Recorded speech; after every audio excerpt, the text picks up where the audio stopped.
that's living in a coal mine. Took time to call your ma. Hey ma.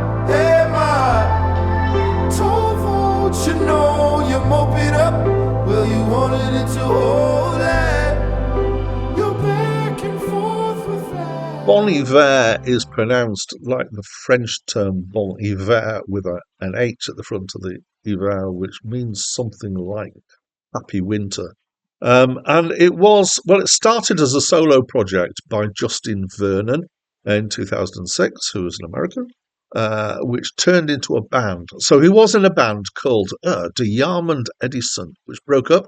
He was also in a relationship, which broke up, and he had a bout of glandular fever, which I presume broke out. And he retreated to a cabin in Wisconsin. He'd not gone with an intention of doing music, but he ended up recording an album. And then when he was doing it, he'd intended it to be kind of a collection of demos, but was encouraged to have it released. Now, several years on, there are 6 band members and they have released 4 albums. Hi, my name's Dan. So this was the 4th album and the most recent at the time of recording this by Bon Iver, and my first listen to it. I've heard of them. I've even heard some of them. I have definitely heard Forever, Forever Ago and 22 a Million, although wouldn't say I'm familiar with them. I've had the experience of listening to them. I would say that this album's quite hard to place in terms of a description of genre. So I usually start off by kind of going, what kind of thing is it? So I've got a listing from Acclaimed Music, which is the list that I'm working from. In there, it's listed as art pop. That's Acclaimed Music one, by the way, is the one that I always use on the information that comes up at the start whilst I've got a clip of music playing. But I look at Wikipedia too, and Wikipedia claims that this is chamber folk / experimental / folktronica.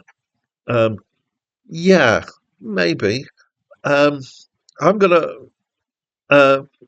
plug for, well, I would probably peg it as folky singer-songwriter if it wasn't for the experimental studio and fairly extreme experimental studio malarkey that's going on. So I'm going to go off on a little tangent here. I'm sorry I occasionally do this.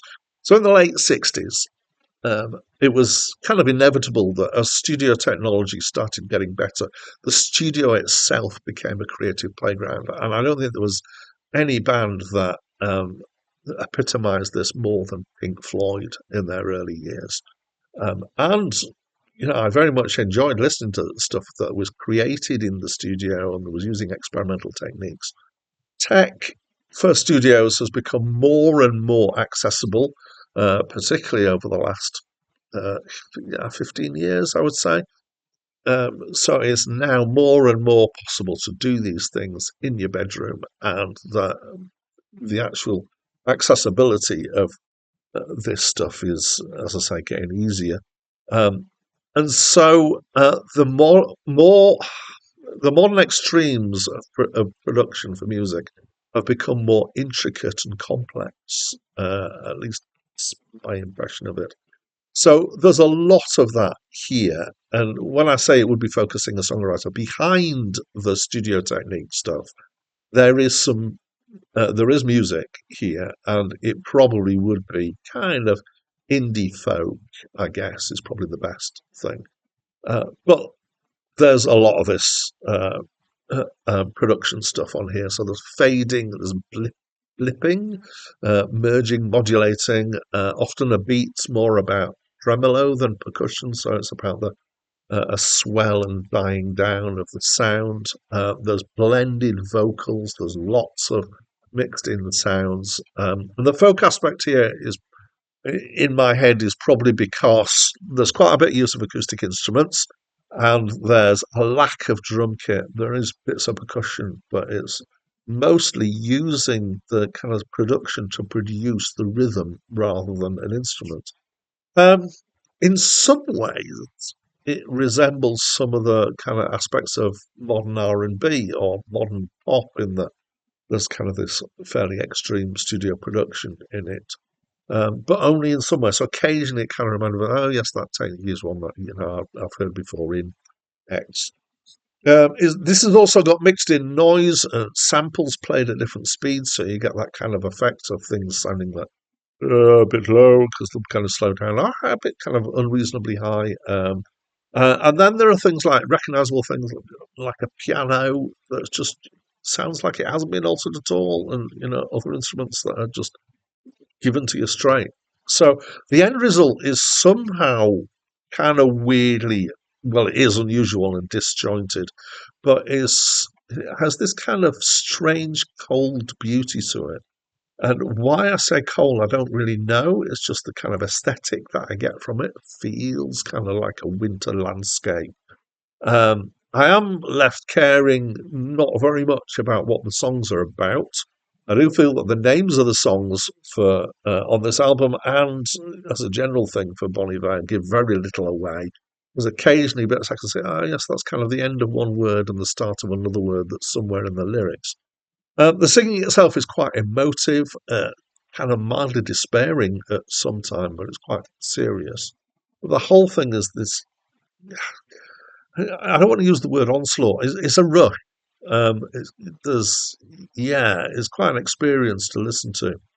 Um, so, yeah, here's the thing. At first, it feels like there's a lot of needless messing about with something that could be at its core just kind of straightforward and good music. And then I think, so how do you choose what you're going to do when? And when I listen to stuff that's experimental and avant-garde and things like that, I often have that thought. I think, how did they decide? How did they decide, sometimes very with huge conviction, that this was the thing they were going to do at this point? They were going to use this particular sample or sound or effect or whatever. Um, but then as you listen to this album, it does have this overall aesthetic that emerges from it. And I think that, yeah, I mean, I may be ascribing too much, but I think that this is entirely deliberate and that the production techniques that are used are not just we're going to show what random stuff we can do, but is towards a purpose and to give you this feel. So I felt that once you kind of accept and sort of give in to this strangeness, it takes you on a journey. And it's quite a nice journey. So I did enjoy it. I liked it. I was impressed. I wouldn't say I liked all the effects that we used, but as an overall listening experience, it was a good one. So it's going to get an 8+ score from me. So yes, good. A little bit long-winded discussion of that. Sorry about that. As always, I'd like to invite you to tell me what you think of this album. So please do by leaving me a comment. And that's it from me for now. Well, angel mourn, Silvana.